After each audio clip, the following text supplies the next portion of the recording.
বিষয়টা নিয়ে। তার আগে একটা কথা একটু বলে রাখা ভালো, গত 2-3 দিন অনেকেই আমাকে মন্তব্য লিখছেন এবং আমি ব্যক্তিগতভাবেও শুনেছি যে আমার ভিডিও অটো ডাবড হচ্ছে ইংরেজিতে এবং আমি যেন সেই ব্যাপারে সেটিং ঠিক করি।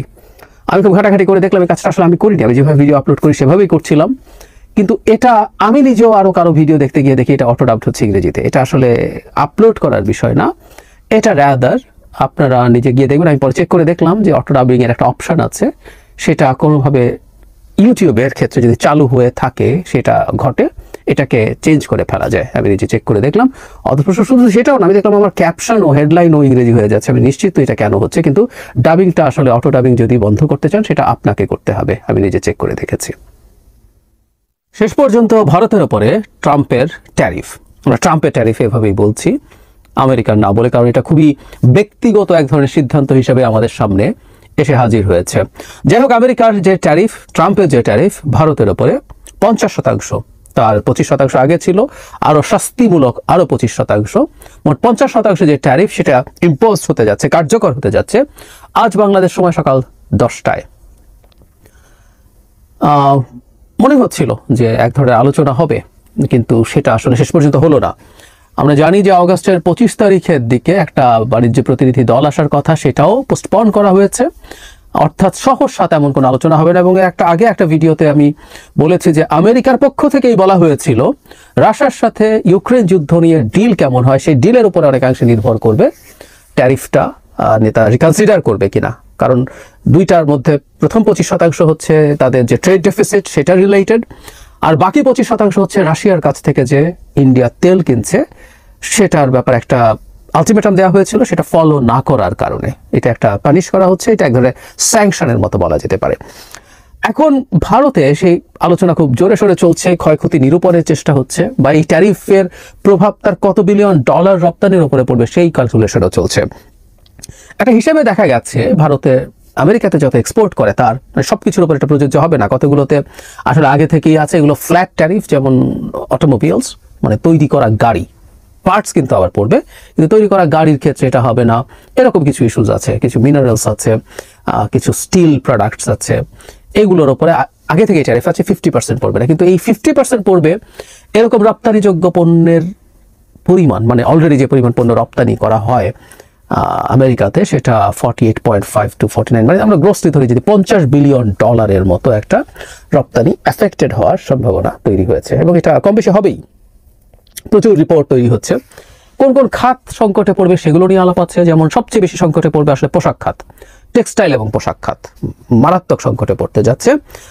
এবং আমরা এর মধ্যে নিউজ দেখেছি যে ভারতের কাছ থেকে না কিনে বায়াররা এখন বাংলাদেশে সেই অর্ডারগুলো নিয়ে আসার জন্য বলছে। আমি রিসেন্টলি একজন গার্মেন্ট ওনারের সাথে কথা হলো, শুনলাম যে তাদের সংকট আছে রপ্তানি রিলেটেড, কারণ ভারত তার স্থলপথ দিয়ে আমদানি রপ্তানির সংকট তৈরি করেছে, কিন্তু তারা অর্ডার পাচ্ছেন প্রচুর। সো এটা হচ্ছে, এর বাইরে আরো বেশ কিছু সেক্টর, জেমস অ্যান্ড জুয়েলারি ভারতের খুব গুরুত্বপূর্ণ একটা সেক্টর, লেদার, ফুটওয়্যার, এগুলো এফেক্টেড হচ্ছে। কিছু ফুড, শ্রিম্প টাইপের ফুডের ক্ষেত্রে, অর্গ্যানিক কেমিক্যালস, এরকম যেগুলো তারা বড় স্কেলে রপ্তানি করতো সেগুলো এফেক্টেড হবে। এবং আবারও বলছি 50 বিলিয়ন ডলারের এক্সপোর্ট এফেক্টেড হবে। এখন এর মধ্যে সবচেয়ে বেশি সমস্যার জায়গা ভারতের জন্য সেটা হচ্ছে তার কতগুলো খাত খুবই লেবার ইন্টেন্সিভ, যেমন পোশাক খাত। এখানে শুধুমাত্র কত বিলিয়ন ডলার আমি উপার্জন করছি তার চাইতে জরুরি কথাটা হচ্ছে এটা প্রচুর এমপ্লয়মেন্ট জেনারেট করে, এবং এমপ্লয়মেন্ট জেনারেট করার জায়গায় যদি মানুষের কর্মসংস্থান নষ্ট হয়ে যায় তখন ডোমেস্টিক কনজাম্পশন কমে যায়। মানে জিডিপির যে হিসাব, ভারতেও খুবই high percentage of domestic consumption আছে জিডিপির হিসাবের ক্ষেত্রে, কিন্তু যদি এসব সেক্টর থেকে প্রচুর জব নষ্ট হতে থাকে তখন ডোমেস্টিক কনজাম্পশন বা অভ্যন্তরীণ ভোগ কমে যাবে, সেটা তাদের অর্থনীতিতে স্লো ডাউন তৈরি করতে পারে। এবং আমি একটা হিসাব দেখলাম যে এটা যদি মোটামুটি সিগনিফিক্যান্ট টাইমে ট্যারিফটা থাকে তাদের জিডিপির গ্রোথ 1% পর্যন্ত কমে যেতে পারে। খুবই বড় ব্যাপার ভারতের মতো অর্থনীতির ক্ষেত্রে। ভারত কি করতে পারে, বা শেষ পর্যন্ত এই ট্যারিফটা থাকবে কিনা, এই প্রশ্নগুলো নিয়ে একটু কথা বলা দরকার। যারা মোদিকে বিভিন্ন জায়গায় যেতে দেখা যাচ্ছে, একটা ভিডিও দেখলাম তিনি ভারতের মারুতি সুজুকির ইন্ডাস্ট্রি দেখতে গেছেন এবং তিনি বলছেন মেক ইন ইন্ডিয়া এবং সারা পৃথিবীতে সেগুলো নিয়ে যাও।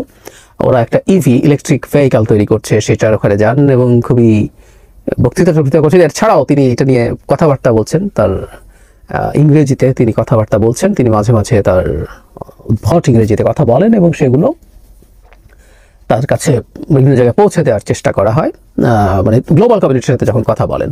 তো তিনি এখন মনে করছেন তার এখানে এগুলো হবে, এখন এগুলো করা, এগুলোর পেছনে তার নতুন করে সবকিছু করা এবং বাজার খুঁজে বের করা, এগুলো আসলে খুব বেশি সুবিধাজনক কিছু হচ্ছে না। রাদার এগুলোর সাথে সাথে বরং মোদি চেষ্টা করছে পলিটিক্যালি ব্যাপারটাকে ডিল করা যায় কিনা। কারণ ইন্ডিয়ার উপর এই ঘটনাটা ঘটা আসলে মূলত একটা পলিটিক্যাল ব্যাপার। কারণ এটা তো ফ্যাক্ট, ইন্ডিয়া যে বলছে যে তেল তো শুধু তারা কিনছে না, তাদের থেকে বেশি তেল চায়না কিনছে, কিন্তু চায়নার উপরে প্রভাব কেন পড়ছে না, চায়নার উপরে তাদের কেন কোনো রকম কোনো অভিযোগ নেই।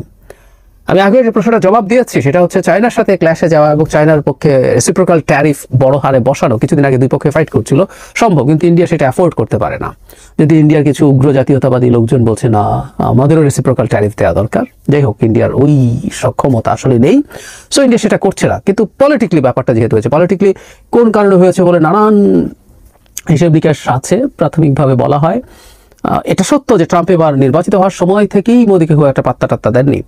তার যে শপথ গ্রহণ অনুষ্ঠান সেখানে তার ফ্রেন্ড মোদিকে ইনভাইট করা হয়নি, যদিও শি জিনপিংকে করা হয়েছিল, শি জিনপিং যাননি। পরে মোদি যান এবং সেখানেও যে খুব কর্ডিয়াল ধরনের ইয়ে হয়েছে, তাদের বৈঠক হয়েছে তা না। তাদের যে যৌথ সংবাদ ব্রিফিং দেখলাম, আমাদের নিশ্চয়ই মনে আছে, মোদি বিমর্ষ মুখে ট্রাম্পের সাথে বসেছিলেন, ট্রাম্প অনেক অ্যাগ্রেসিভ কথা বলেছেন, খোঁচা দেওয়া কথা বলেছেন। কিন্তু বলা হয় যে এবার সবচেয়ে বেশি সংকটে আসলে ট্রাম্প পড়েছেন, মূলত ট্রাম্পরা মোদি পড়েছেন মূলত ভারত পাকিস্তান যুদ্ধ, মানে সংঘর্ষ, এটাকে থামানোর ক্রেডিট ট্রাম্পকে মোদি দিতে চায়নি। ট্রাম্পকে এটাই সম্ভবত সবচেয়ে বেশি বিরক্ত করেছে। মানে শুনতে অবাক লাগে, একটা আমেরিকার প্রেসিডেন্ট তিনি কি এরকম তুচ্ছ বিষয় নিয়ে ইগোয়েস্টিক হয়ে কিছু করবেন? উত্তর হচ্ছে করবেন। ট্রাম্পের মতো নেতারা এই রকমই করেন। ট্রাম্প সবার আগে জানিয়েছেন তার সোশ্যাল মিডিয়া হ্যান্ডলে যে তিনি ভারত পাকিস্তানের মধ্যে আলোচনা করেছেন এবং সেটাকে তিনি সংঘর্ষটা থামানোর জন্য রাজি করেছেন এবং একটা টাইম দেন যে এর মধ্যে এটা বন্ধ হবে। শুধু সেটা না, তিনি রিপিটেডলি এটা কথা বলে গেছেন। একটা নিউক্লিয়ার ওয়ারের মুখোমুখি পৌঁছে গিয়েছিল দুটো দেশ, তিনি দাবি করেন, এবং শেষ পর্যন্ত তিনি সেটাকে ডিলে আনতে পেরেছেন দাবি করেন। কিন্তু যেটা হয়, ভারত বরাবরের মতো এগুলো স্বীকার করে না, এটা স্বীকার করেনি এবং অপোজ করেছে স্ট্রংলি। এবং তাদের কথা হচ্ছে তাদের মারের চোটে নাকি পাকিস্তান কাবু এবং নাস্তানাবুদ হয়ে গিয়ে তারা হাতে পায়ে ধরে এই সিজ ফায়ার ব্যবস্থা করেছে। মজার ব্যাপার, ঠিক উল্টো পাশে পাকিস্তান খুব ব্রিলিয়ান্টলি আমেরিকার সাথে, ট্রাম্পের সাথে, আমেরিকা মানে এখন ট্রাম্প, আর ট্রাম্প নিজকেই আমেরিকা মনে করেন, তো সেই ট্রাম্পের সাথে তারা সম্পর্ক উন্নয়নের চেষ্টা করেছে। ট্রাম্প যেই ধরনের ব্যক্তিত্ব, সেই ধরনের ভাবেই তার সাথে ডিল করছেন, তাতে পাকিস্তান রিওয়ার্ডেড হচ্ছে এবং পাকিস্তান এখন ভারতের সাথে এই সম্পর্কের ক্ষেত্রে নতুন একটা পর্যায় তৈরির ক্ষেত্রে তার রোল প্লে করছে আমেরিকাকে দিয়ে। তো ওই জন্য বলছিলাম যে ভারত যেহেতু ধারণা করছে যে এটা এক ধরনের পলিটিক্যাল ইস্যু, সুতরাং সে পলিটিক্যালি এটাকে আসলে হ্যান্ডেল করতে চায়। আর সেটা কি হতে পারে? চায়নার সাথে তার সম্পর্ক বৃদ্ধির চেষ্টা। SCO, সাংহাই কোঅপারেশন অর্গানাইজেশন, যেটা, সেটার বৈঠকে এতদিন পর্যন্ত, মানে অনেক সময় বৈঠক হয়েছে, মানে চায়না যাবে কি যাবে না আলাপ হয়তো উঠতে পারতো, কিন্তু এবার মোদি সংসদ ছাড়াই সেখানে যাচ্ছেন। এছাড়া চায়নার ফরেন মিনিস্টার ইন্ডিয়াতে এসছেন, ওয়াং ই আসলেন, খুবই কর্ডিয়াল মিটিং হয়েছে, তাদের মধ্যে সরাসরি প্লেন যোগাযোগ বন্ধ হয়ে গেছিল, সেগুলো শুরু হয়েছে। এবং সেই মানে লাদাখে যে সংঘাত হয়েছিল তারপর থেকে যেসব জিনিস বন্ধ হয়েছে, এখন আলাপ শুরু হয়েছে, সেগুলো আস্তে আস্তে খুলে যাওয়া, পারস্পরিক যেসব ব্যবস্থা নেওয়া হয়েছিল।